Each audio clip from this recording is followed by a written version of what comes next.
Well, it's known to be one of the biggest island parties on the 4th of July weekend. Thousands of people piling on the Masonboro Island, all dressed in their red, white, and blue. Yeah, if they're dressed at all. That's but this year they had some extra eyes on them, and some say it paid off in the end. And Carolina in the Morning, Stacy Penna, live at Wrightsville Beach, talking about Masonboro Island and the 4th of July. What was the big difference this year? Good morning, guys. Well, Masonboro.org, the organization for the past 6 years, has dedicated their 4th of July into picking up all the trash that is left behind those thousands of visitors. Trust me, they have a lot of stories from what they've told me, and they've definitely seen it all. But they told me yesterday they were happy to report that the extra law enforcement that was on Masonboro Island patrolling on foot made all the difference. We'll go ahead and show you some of those festivities that we've captured over this past weekend, as well as previous 4th of Julys. This year, we had 30 New Hanover County Sheriff's deputies patrolling on foot on the island. According to the Sheriff's Office, there were 19 citations written for underage drinking and 2 citations for possession of marijuana. In all, 3 arrests were reported, one for disorderly conduct, another for boating while intoxicated, and another for assault on a female. And while things were handled on the law enforcement side, Masonboro.org focused on the cleanup. You're looking at 4 bins of waste management that are filled to the brim with trash. Leftover umbrellas, coolers, and lawn chairs are among some of the popular items that were left behind. But one item that this group hates to see is all the leftover styrofoam. The thing that Masonboro.org finds most discouraging is styrofoam coolers. We'll be working this year to attempt to get a ban on styrofoam coolers in New Hanover County, as other areas in our country have done.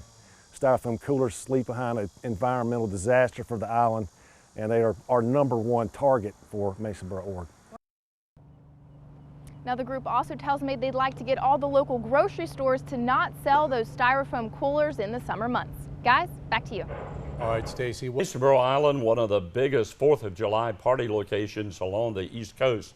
Thousands of people every year either get a taxi or borrow a boat or get somebody else to go and take them over to the party over on the island. Yeah, but local law enforcement now saying you better watch who you hand your money to, because some of those rides are actually illegal.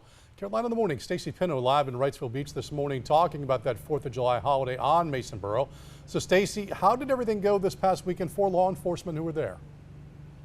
Good morning, guys. Well, I talked to Chief Dan House, who is the police chief here in Wrightsville Beach, and he said he was very pleased with the whole weekend on Wrightsville Beach as well as on Masonboro Island. We'll go ahead and show you some video of what happened over this weekend and previous 4th of Julys.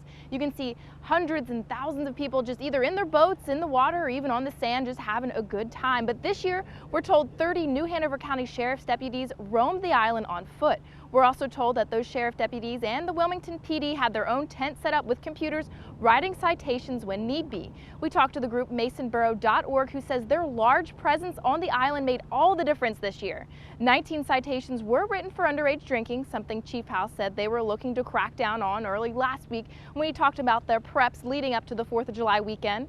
And in all, 3 arrests were made on Masonboro Island. But something the group Masonboro.org says they still saw too much of was illegal water taxiing. We had probably the most stranded people I've ever seen, 70 or so at the end of the day. This is due to illegal boat captains ferrying people over, even though it was widely in the media that they were going to be looked at. They come from all over. We ended up going back on the 5th of July and removing an additional boatload of trash. Chief House said that they did give 1 illegal water taxiing citation, and their max fine is $100. We also reached out to the U.S. Coast Guard, who said they're currently investigating another incident that happened in Wrightsville Beach. Now, no fine has been given to that individual, but they said the max penalty for something in this kind of instance could be up to $27,500. Guys, back to you.